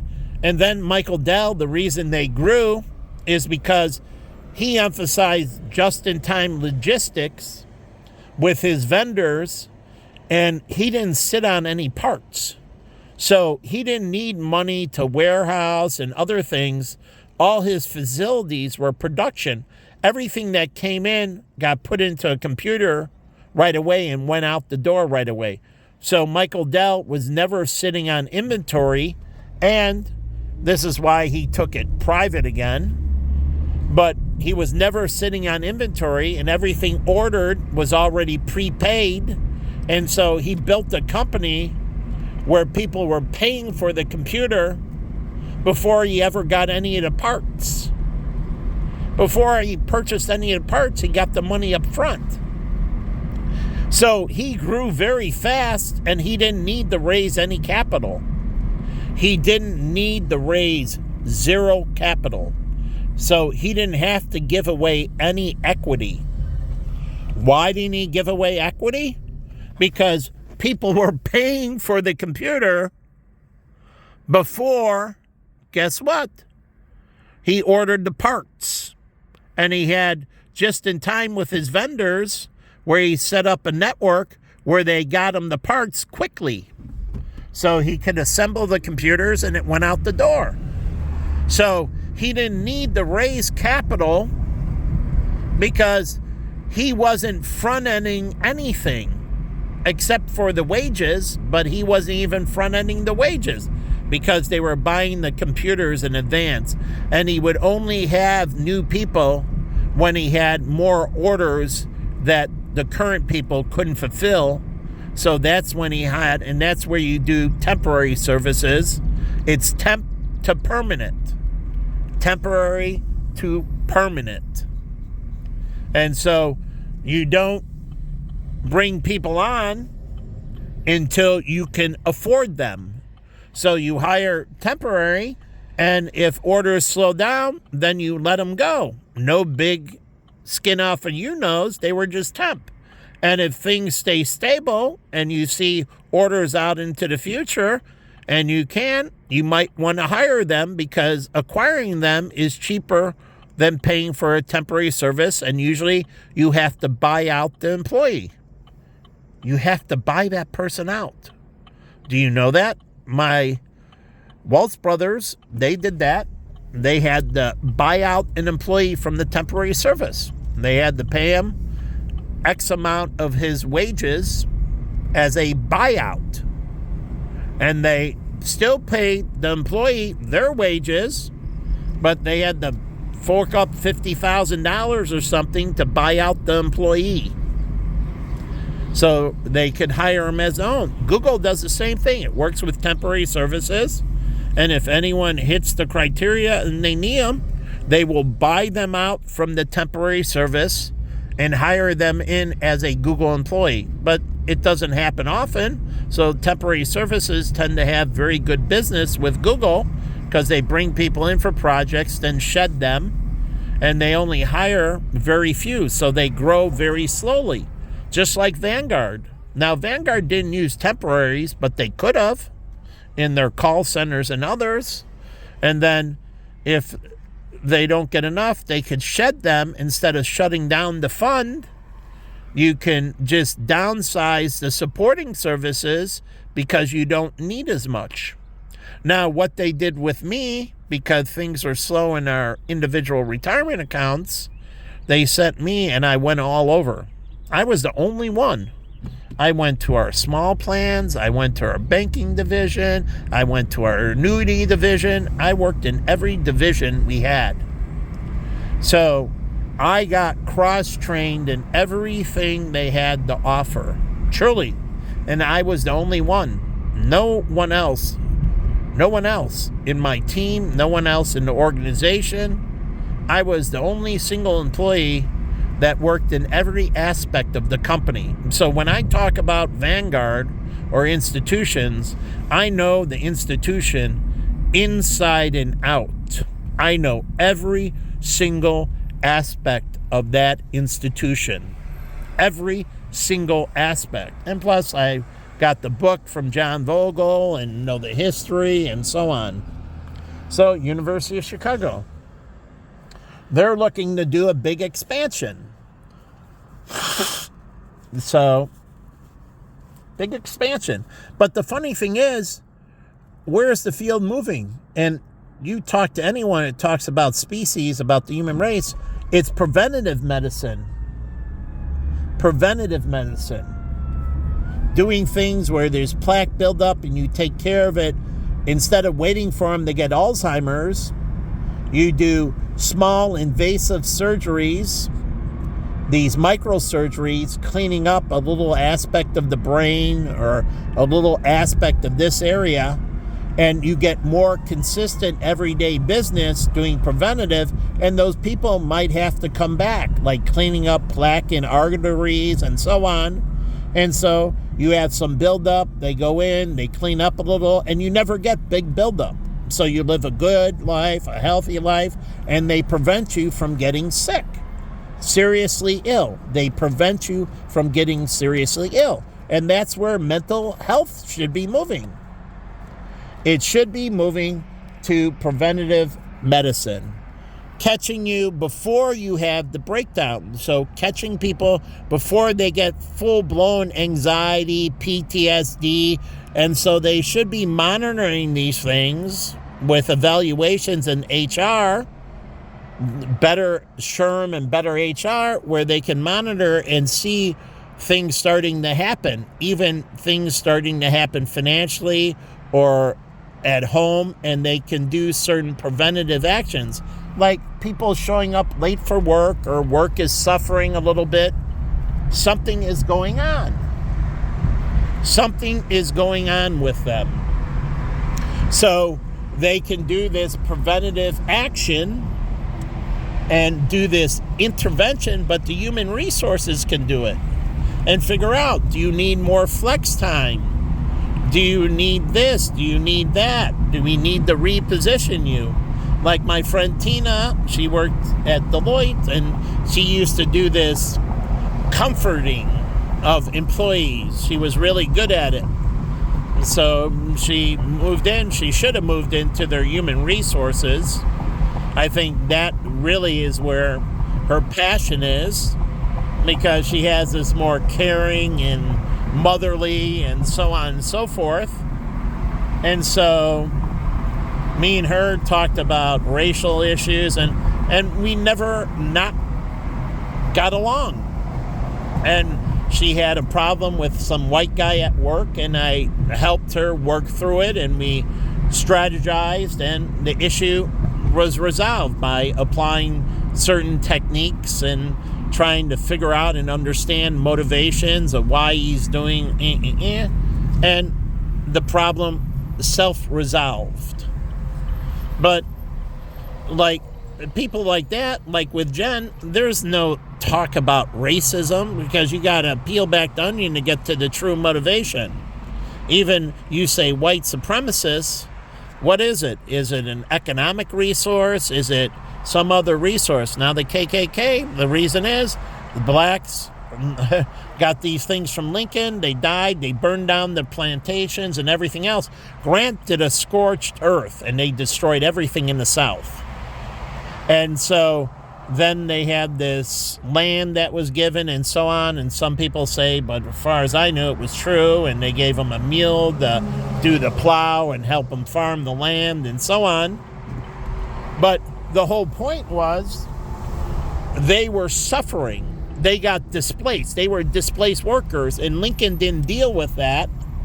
And that's where Lincoln failed, because if Lincoln went in and understood that aspect of it, he could have solved the problem after the war. And what we didn't do in Iraq is the same why ISIS came, is all these displaced workers, military. They were in the military was their career. Unlike we did with World War II with the Japanese and Germans and that, and the Italians, we put them all to work. We rebuilt Europe. We put them in jobs. We gave them pursuits. We gave them careers. And that's why we didn't have any resurgence of this hatred like ISIS was. Those were all Iraqi ex-military, especially their, the whatever guard. So the whole point is that Lincoln could have went in and started employing and solving the poverty problem by giving them jobs and opportunities. So he could have outsourced manufacturing and other things and helped build the agricultural and so on, and then you wouldn't have had the rise in white supremacists. And this is why it happened the same way in Germany. And the reason is because German people, the government was importing these immigrants coming in, taking care of Syria and so on, and the government's dedicating all these resources, and these people are underachieving that are citizens, and yeah, Germany is mainly white. So all of a sudden the skinheads and the KKK and the Aryan Nation and everything, and it's a thing. My life is horrible. And my life, I see my life being horrible because of the Syrian refugees. I see the government is giving something million or $1 billion to these refugees. How about the government doing incentive programs with me? How about the government offering things to my children or my family, like earned income credit? They could have offered these workers in Germany, keeping them working so they don't join these factions. They give them the earned income credit. They subsidize the wages, but you have to work. They subsidize the wages. They can buy their own health benefits.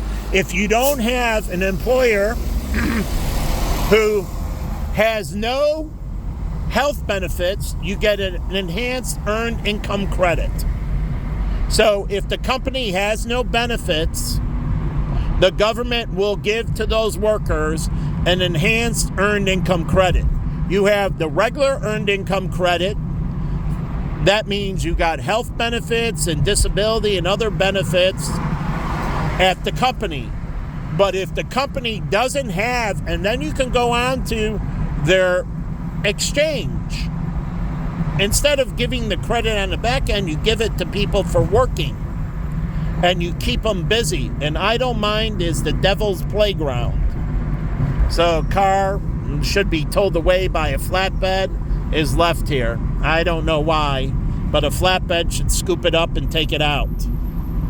So anyways, you give them an enhanced earned income credit. So for those companies like restaurant workers or the small businesses that can't afford, like all those startup companies, do you know all those startup companies in the tech boom in the 90s when I was at Vanguard in 99 studying, those companies didn't offer health care. They didn't offer a ton of benefits to the employees, nothing but stock options. That's it. And a lot of them blew up, but the whole point is they didn't have any benefits. They weren't putting away in retirement plan. All they were doing was a hope and a prayer on a company, not God. And so they could have offered them an earned income credit, the government, to these small businesses that are startups that have revenue issues. And if your business is going down, if the business is going down, the government gives an earned income credit. The government gives an enhanced earned income credit to failing businesses so they can maintain employees and they can reinvest in marketing and other things.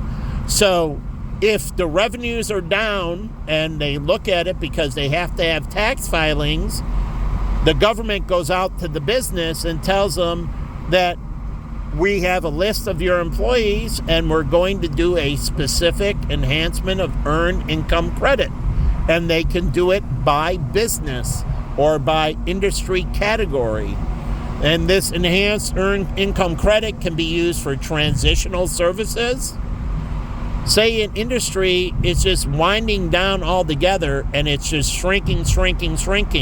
So they offer an earned income credit to those employees so they can get transitional services. And with it, the government says you have these earned income credits, and the credit is only good for transitional services. The credit is only good to purchase health care. The credit is only good to purchase life insurance.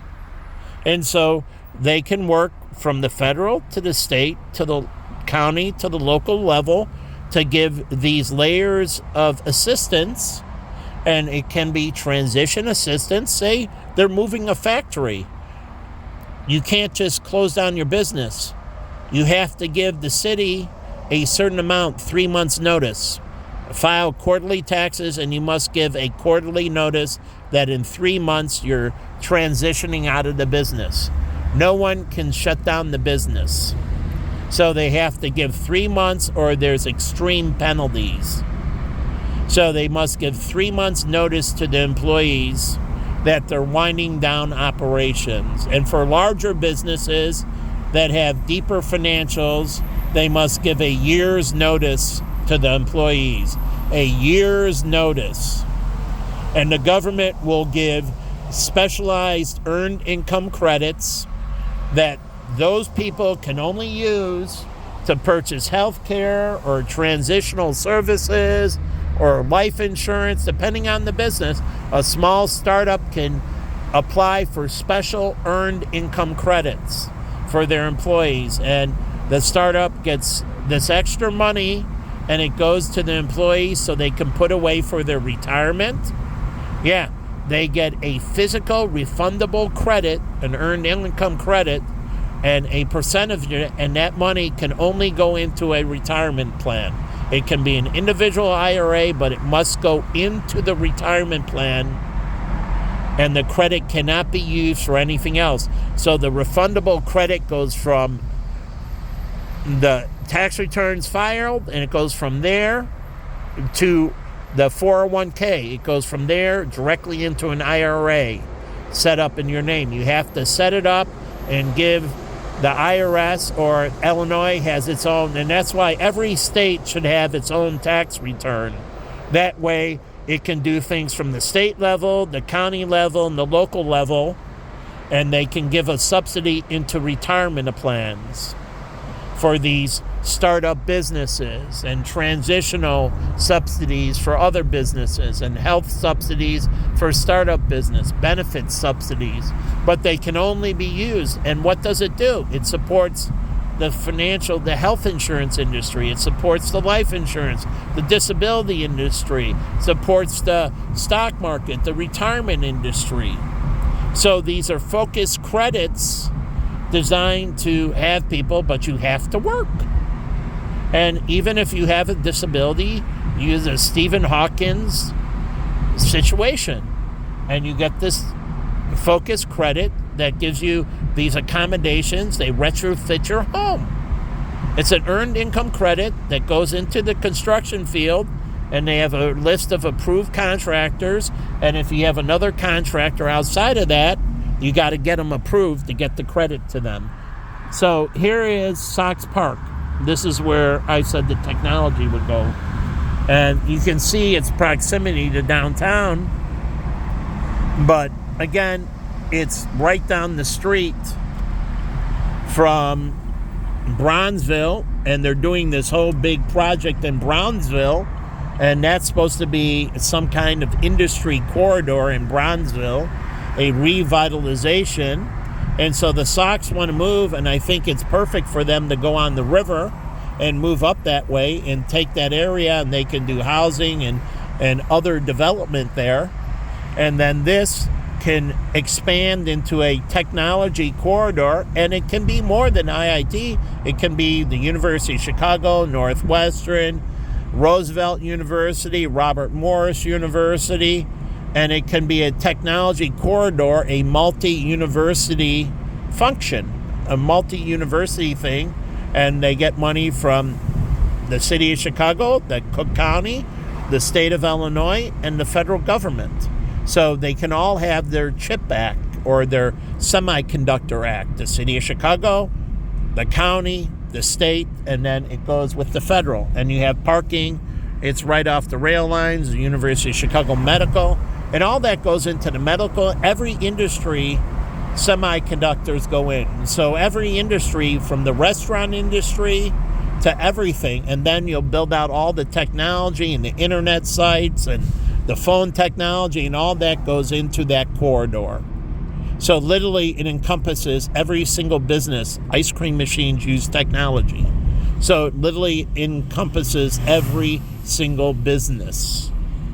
You buy stoves and refrigerators, wash machines. It encompasses every single business. And so you don't understand. And so building out that it can be a multi-university thing, going into the Midwest Technology Partners, but it can go into the University of Illinois, or the University Partnership for Illinois institutions, Illinois educational institutions. So you have one part is built out for the Midwest and another that is focused only on Illinois institutions. And this will boom all this housing around here. It will boom all this housing around here. Because that stadium in frequency doesn't really create a lot of employment. Some employment, but not a lot of employment. Moving it to its new location, there's a lot of other under industries around it. So this semiconductor corridor, technology corridor, going and teaming up with Bronzeville would cause an economic boom to this area. All the housing would be in demand, not only from students, but professors and from industry professionals and so on. And then it'll feed into the McCormick Place and into, the sports and all kinds of every single industry. It will have tentacles that touch everybody in every way. So getting rid of the stadium is the best thing that could ever happen to this neighborhood. And they would get an influx of higher income people, truly higher income, and there'll be all kinds of administrative and, from trash to all kinds of things. The stadium, if it doesn't have any event, there's no trash to remove. But you build a technology corridor here in all this land, you build it here, then you have trash, you have security that has to be here. If the stadium's closed, they have very little security. During games, they have much more security. But when the games aren't there, they have hardly any security. It takes very little. So this whole area would boom. So this is Italians and blacks and Asians. Truly, this is, because Italians, Bridgeport and all that, and then it would push out to, Beverly and other, so it would have far-reaching ramifications. So you have the Midwest University Technology Network, and then you would have the Illinois University Technology Network. And that would boom out to Robert Morris and building that and, all these institutions. Truly, DePaul, and then, you have Notre Dame grad school and U of I grad school and you name it. All these institutions will benefit because they will have graduate degrees in technology. Technology needs management. Technology needs marketing. Northwestern Graduate School in marketing. They need people running their finances. They need CFOs. University of Chicago, CFOs. They need all kinds of people. They need engineers. University of Illinois, Chicago. You name it. I don't know the specialties at Roosevelt, or accounting was where my partner went from, and they used to have a great accounting program at Roosevelt University, and all Arthur Anderson used to hire from Roosevelt University. They had an exclusive deal, and that was a Chicago firm. So all this, all the way down here, and you're not far from the lakefront. So you get off here, and it's a mile or so to the lakefront.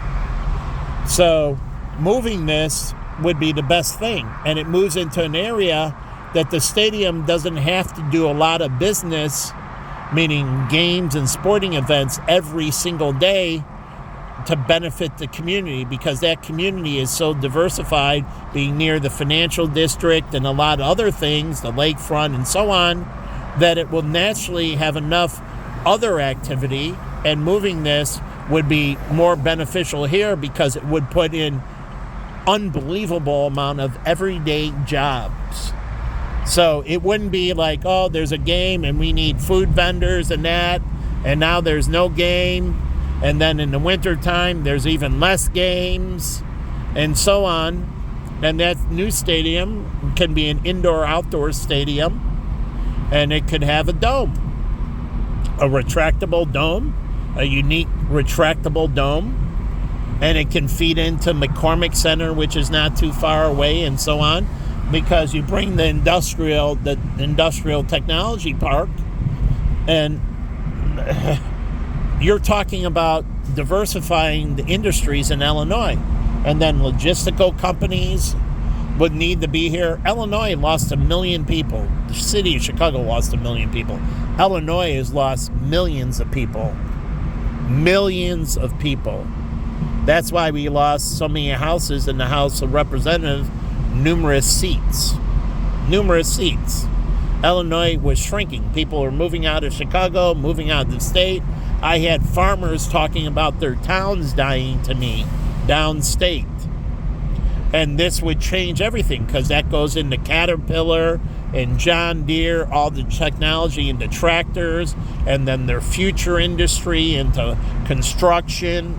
Caterpillar is more in construction, but they still... And John Deere is farming, less into construction, more into farming. Caterpillar's more into construction than farming. But both of them have a little bit of overlap in each other's business, but very little. John Deere is mainly focused on farming. Caterpillar is mainly focused on construction. And then they have a little bit of, each of them dabble a little bit in John Deere, a little bit in construction, Caterpillar, a little bit in farming. But again, all that technology will feed in, and then it goes into the modernization of buildings, automated building systems, and so on. So my friend Dave Wanderer was writing software. He used to work for HP, Hewlett Packard, but he was writing smart house software. How about smart building software? So you get all this building management, and then you have all these environmental management that needs to be run by technology. These light systems need to be run and managed, and for emergencies and everything else. So you're talking about a massive economic boom. And so moving the stadium would be the best thing that ever happened to this neighborhood. They get a drip in the bucket from what's going on now, and they would get the bucket if the stadium moved. So they should be all for relocating the stadium and building onto Bronzeville a massive industrial park. But anyways, we're, Saturday morning, 5:19, and you can see right there the double antenna, and that's the Sears Tower. And so you have this, and I'm just mirroring the highway. This is the inner drive. The highway is the outer drive.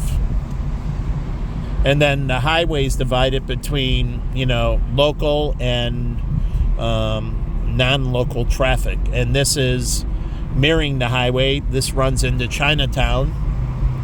And again, this works with, what did the president of China, what is his initiative? And what is the initiative in India and everything? And what is the initiative in South Korea and most Asian countries? They want to be the most automated countries in the world. Automation. They're growing in that and everything, but they also need, there is so much growth with the space industry, which is basically a $2 trillion industry by 2035. It will reach 1.8 trillion by 2035, not 2050, 2035. 70 countries are involved and growing. And so it's going to be 2 trillion in a little, let's say 10 years. So it's in a I don't know, 5 times the size of what it is now in 10 years. And then after that, once it reaches 35, it's going to go from 2 trillion to 4 trillion in less than that, maybe 5 years. Moore's law. So once it starts doubling, it's going to double faster and faster and faster. And so 5 years, by 2040, it's going to be a $4 trillion industry. Cut that in half, 2.5 years. Then by 2042, 2043, it's going to be, let's see, I said 4, it'll be an $8 trillion industry. Moore's law applies more than just technology. It applies to the space industry and industries. When they grow, their rate of growth grows faster and faster and faster until they reach this peak that called maturity. And they still growing from there, but they grow at a slower pace. But initially, they will double and triple and quadruple and so on. And China wants to be the most automated nation in the world, but India's right there with them. And so they need to manage all their environments, the water flow, their trash, you name it.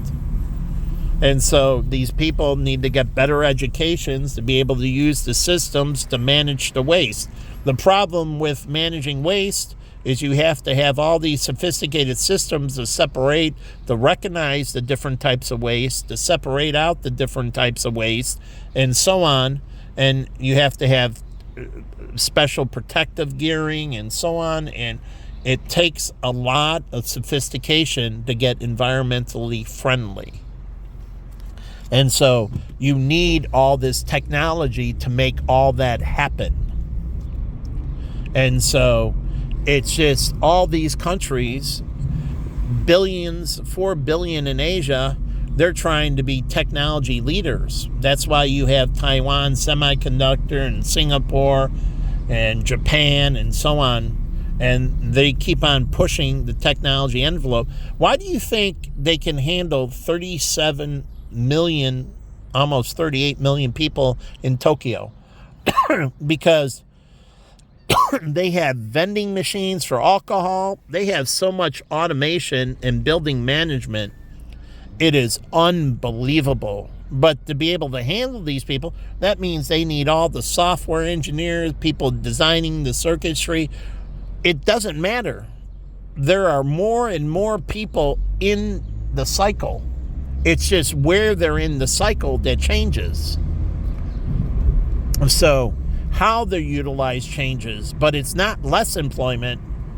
We are short of employment in almost every single country in the world. There is very few. Now, saying that, there are misplaced skills, and the countries are doing very, very, very poor jobs of training their people in the right fields to meet the demand. And they're not setting up the incentives correctly, and they're not incentivizing their youth correctly so they go in the right field, so they're not overly in sports or overly, because sports is good for physical and mental development, and eventually there'll be a transition into other forms of sports. Will be something you do as recreation or a side hobby. Yeah, truly. Or a side gig. And you'll be focused on other things, finance, computer science, management information, that's in the computer industry and so on, whatever, construction and so on. And so you move out of that. It's something to help you develop your body, but they're supposed to be moving as we took a test of what we wanted to be in high school. It should have happened in engineering. People want to be fire and police, but they'll be used in different ways. So the policing of today will be different than the policing of tomorrow. So crimes will differ. So police need to get more sophisticated, and this is what you don't understand, and this is why the military usually was on the cutting edge, because they have to be more sophisticated than all of the world to stay the leader. And so They have to be on the cutting edge of technology. And that's what law enforcement doesn't understand. Police need to be on the cutting edge. We can't have police of old. We have to have police of new. And that means they have to be highly intelligent. Yeah, they have to be more like, locals have to be more like FBI agents, where they have college degrees and they get continuous training and they're highly sophisticated. Because as the populace gets more intelligent, how they go about doing their criminal activities will be more sophisticated. And so law enforcement needs to stay on the cutting edge. And so they can't have this brute force mentality. They have to have thinkers. And that doesn't mean they don't have the physical traits. They need physical traits, but they need to be more like Navy SEALs and Delta Force and that, where they have they're very, very intelligent. They're like fighter pilots and that. They're highly educated, highly motivated. They're both physically and mentally highly skilled. And the police, a more sophisticated community, you will need much more sophisticated law enforcement. And they need to stay on the cutting edge. And this is why criminals always have the upper hand, because local law enforcement is not sophisticated enough. The criminals are more sophisticated, and that's why you have the hackers and everything else. Local law enforcement has to become more sophisticated than the criminals, just like our military. They know they have to be on the cutting edge and stay ahead of all the other militaries. So where everything's going, they have to be 2 and 3 steps beyond it to be able to have this supremacy, this American superiority, you would say. But we're a country that prizes peace. We carry a big stick, but we don't want to use it. But we always have to have the biggest stick in the block. And if we have to use it, then so be it. God's will. But we always have to have the biggest, most sophisticated, most deadly ability in the world. And that's why I laughed when China and Russia said, they complained about our rail gun because they couldn't compete with that technology. Maybe now they can compete more with it, but we should have generations of the railgun advancements in it where it's going Mach 10, 20, 50, iterations way down the road that's way advanced of whatever the public sees. The iterations behind the scenes must be more advanced than whatever the public sees. That's why they had Area 51. We had stealth fighters and all that way before the public even knew they existed. When they rolled out, that technology was a decade plus old. To the public, it was like, wow, but that wasn't the cutting edge in the military. So we have to stay decades beyond. And so just like our law enforcement, they have to be ahead of everything, not behind. And that's where business license and everything coming in, and they have to train them on the sophistication of the intricacies, how to spot food poisoning, health inspectors working with police and spotting how food contamination and truly. And that's why I hate the local and the county and that providing health care. Allow that to private. They're supposed to regulate healthcare and go in. And that's why we have all these malpractices and everything, because the county is too busy providing instead of getting out of that business and getting into what they were designed to do, to regulate, to monitor, to protect the consumer. And that's what they should be doing. And they need to stay ahead. And the people in those industries have to be highly sophisticated. And so that's why you have the NSA and the CIA. They recruit these people from MIT and other, because they know they have to stay ahead of what Silicon Valley. The people at the NSA have to be smarter than the people in Silicon Valley. not vice versa. The people in the CIA have to be smarter. So local law enforcement needs to understand in this industry, and health inspectors are law enforcement. Environmental Protection Agency is law enforcement. They have different alcohol, tobacco, firearms, Drug Enforcement Agency. They have legal partners they work with, like prosecutors. But these people have to be highly sophisticated. And so the city has to have, and that's why we had 9/11, because I look at the TSA and it's a joke.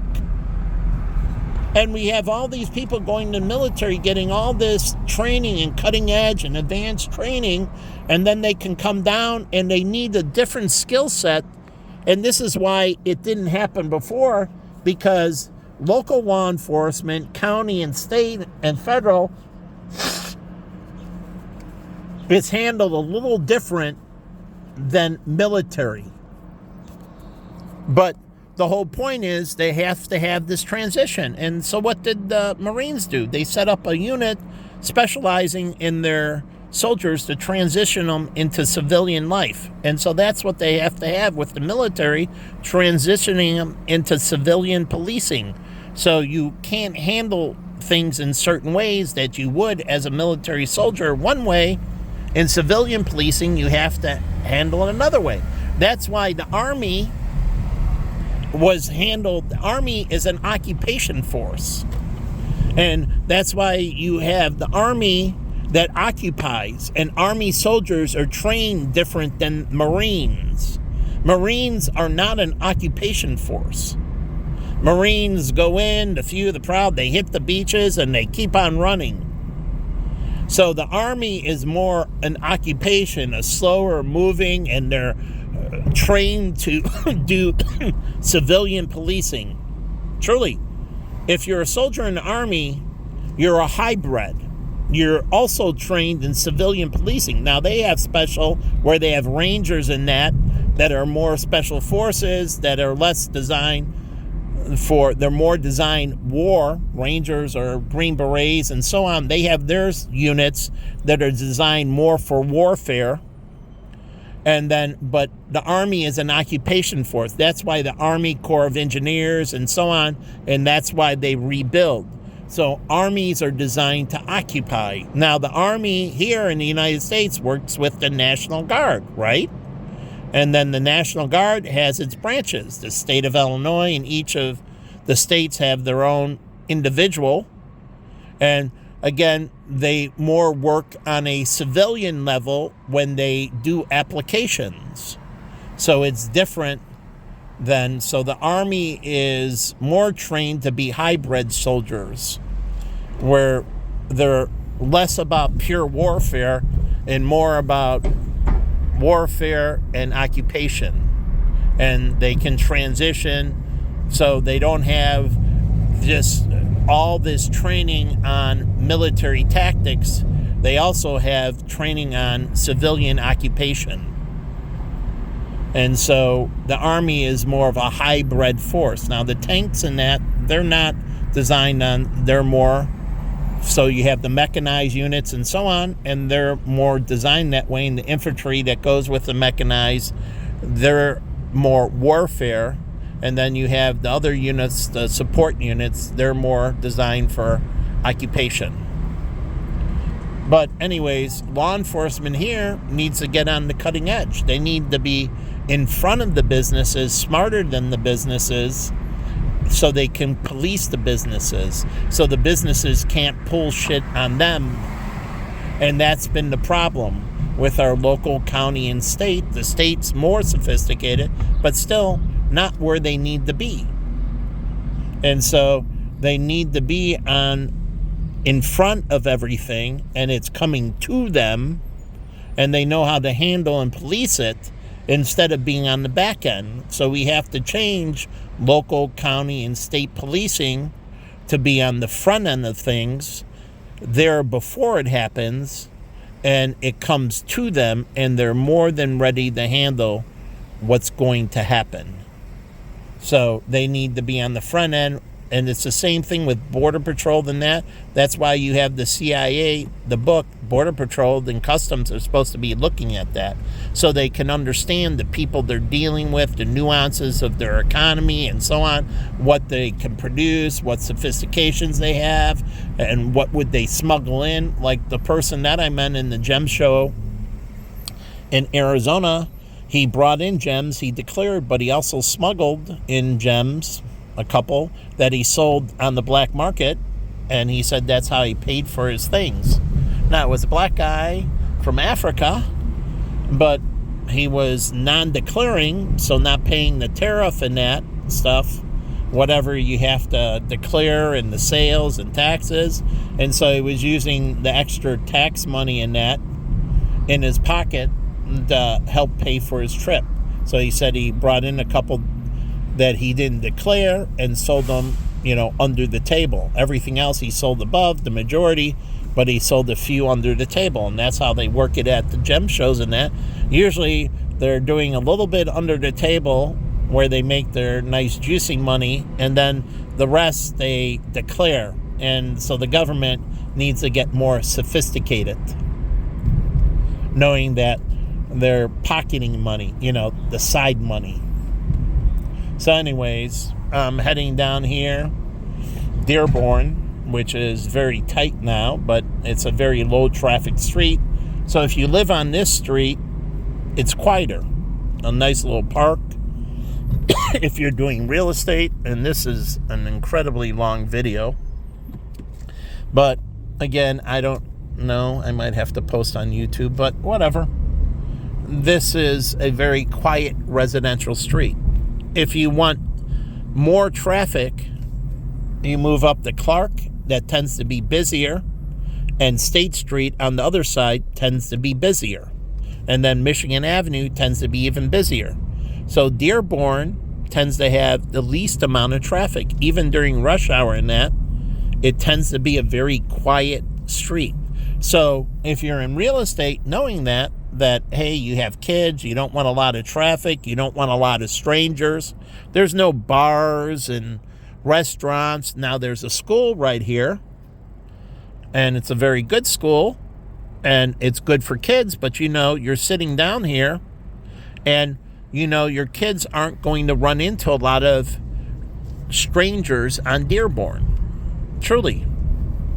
And they can make this, all sticker parking and so on, and change it if they wanted to even be more local. But it is a very quiet street compared to the streets to the west and east of it. They tend to have a lot more traffic. Now, as you move down here towards Division, there are some restaurants on the side street. You get a little bit more traffic. And then once you reach Division, right down here, you get a lot more noise. So it starts getting noisier. It goes from back there, say, on Ontario, and forward it starts getting quieter. Then it starts building back up. And so I forget what street this is. I can't see.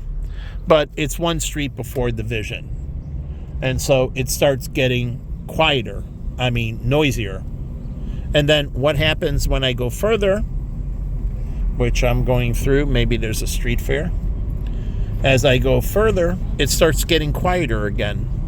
Now, this area up here has little shops and you get more traffic, but right on the other side of this street over here, all the way to the park, it's quiet. They shot a movie on this street, somebody jogging, and then he got hit. But really, traffic doesn't move fast. So this is Goth, I should say, Goth.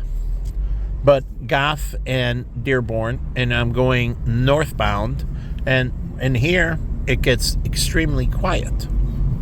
And there tends to be expensive homes and that. But again, if you want a more low noise location, you want lower traffic, then you would live here on Dearborn. And if you don't mind, like couples and single people, living on Clark, living on Michigan or Lakeshore Drive, Inner Lakeshore Drive's right up there, it's a little bit busier. So this street, Dearborn, tends to be very tranquil. So it's nice. My friend Dominic used to live here on Dearborn. He rented a house. And so you go down here and you have the park.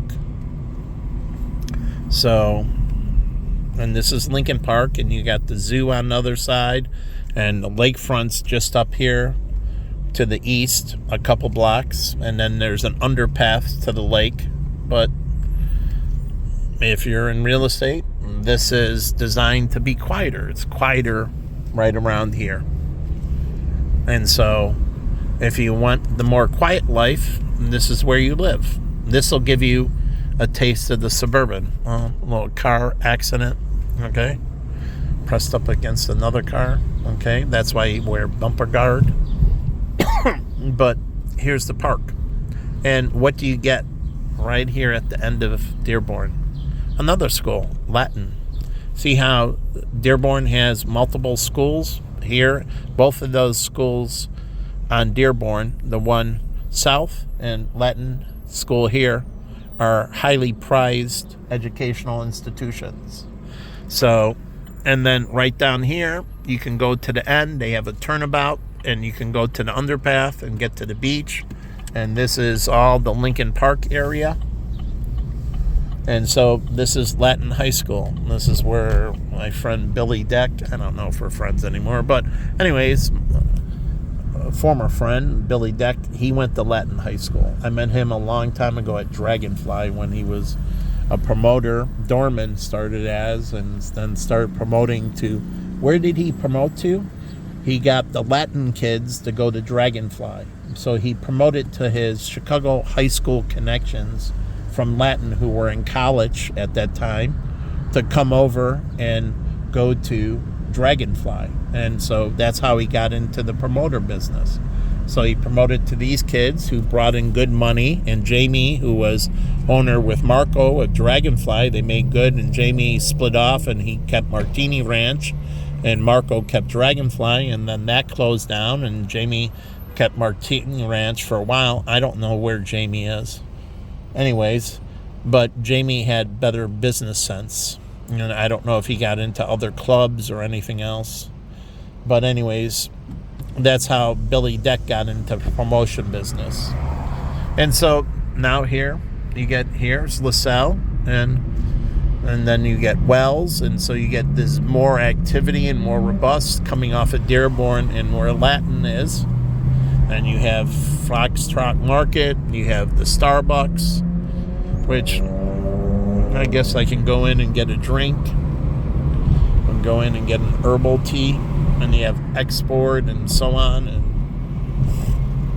again, this North Avenue, again, is another way that goes, it doesn't go to the expressway. It takes an off way to Lakeshore Drive. When I say expressway, you have to go roundabout, and it goes up towards Clark.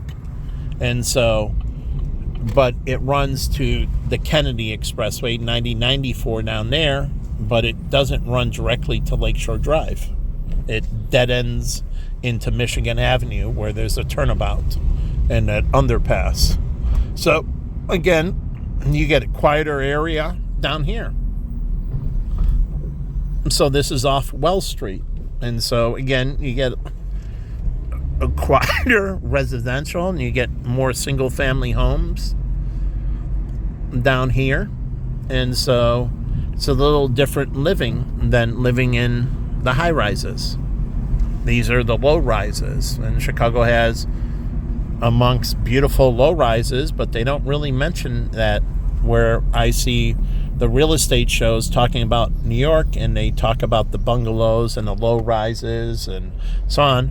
And then I saw a TV show on Netflix about spies, one black, one Asian, who were a couple, and they had this, low rise that was,